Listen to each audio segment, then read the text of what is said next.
পতিত স্বৈরাচার দেশে নৈরাজ্য সৃষ্টিতে অর্থ বিনিয়োগ করছে বললেন প্রধান উপদেষ্টা।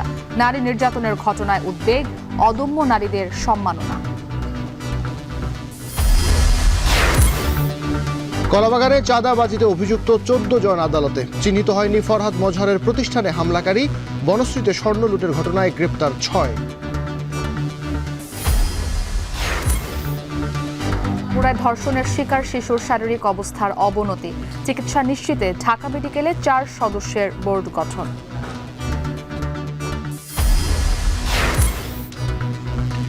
এবং রোডম্যাপ না হলেও নির্বাচনের জন্য প্রস্তুতি বিএনপি জামায়াতের।